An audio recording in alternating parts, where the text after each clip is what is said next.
Welcome to the CPQcartWizard Detail. We'll click on Edit an Existing Schema. We'll be looking at our example 01.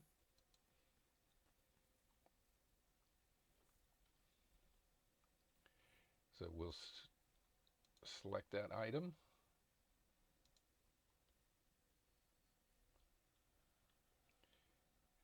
And stepping is rarely used presently. It's where it asks one individual questions. More info is turned on, and the CPQ cart element ID is turned on. And we have 8 questions in this particular example. Let's go in. We have the Edit button. So here is the title. This is the name we have logical access to. This is the error messages that can be displayed. And in our case, just a number is required. It's an integer and it cannot be blank. In the more info, we have the address there, and then this is a title with that. We can set the width and the height of that. With the more info HTML, you are responsible for your own editor in processing of that information. And we'll cancel that. We have a decimal example. Here we're requiring a number with a certain value. So we have a low limit of 2 and a high limit of 50. And it's indicated here as a decimal rather than an integer. And cancel here. Let's look at a drop-down example.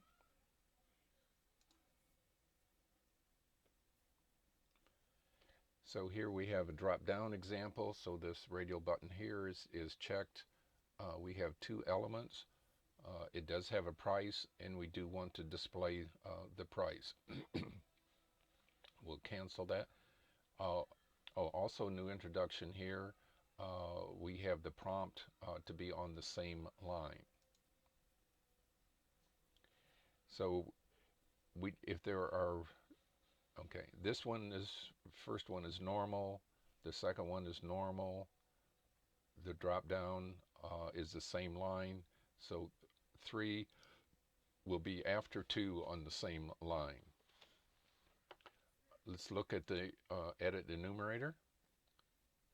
So here we have the name of option A, and it's displaying option A is plus dollars equals, it's going to show $5. Option B is plus $0. We'll go back.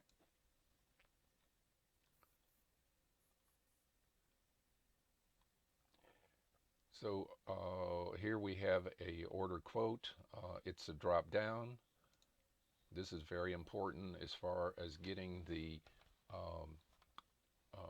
email with the XSD information. So the name here has to be X for it has an XSD, and then Q for it's a quote, and L for local.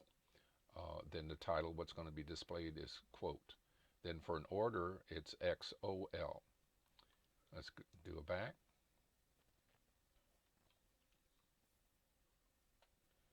Here we have a business code, 3 drop downs. Here we have integer 2 example, and here it needs to be between 20 and 50, 2 and 50, as we see here. Here we have a phone number. So under text, when it's text, we also have the ability to specify a pattern. Let's do an edit on that. So here the pattern then, it's showing that there's 3 characters, a hyphen, 3 characters, and then 4 more characters. then uh, that was the phone number. And now let's look at the very last item. This example has a link um, to, in other words, within a given item, you can specify a link with a little bit of HTML, but not much. If you look at this example, you can be able to figure out what the determination there is. So we'll do and that was a drop-down list, and it had two. Um, and this later we're going to do an interrelationship checking to see that it conforms, that they have selected the terms and agreement. Now we go into the XLS Editor. The top two items are totally defined. So here we're calculating the price before discount. Okay, so we're taking the decimal example multiplied times the integer 01. If in question as to which math processes are processed first, it's best to just put the parentheses in to eliminate any possible thing. Then we're adding the drop-down example price and then the integer.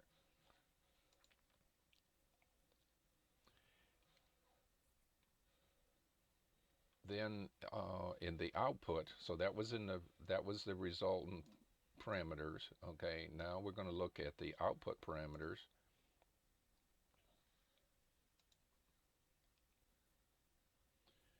So here we took the price before discount, okay, and we're going to take the drop down that as to what discount that they're going to use. When we're doing the math is pretty much the same as when you're doing spreadsheets, with the one difference on when you do a divide. Okay, instead of the divide symbol or the slash symbol, they require the lowercase div. For demonstration purposes here, let's go into one of these and also show you how. Oh, I didn't want to edit. I want to add an item.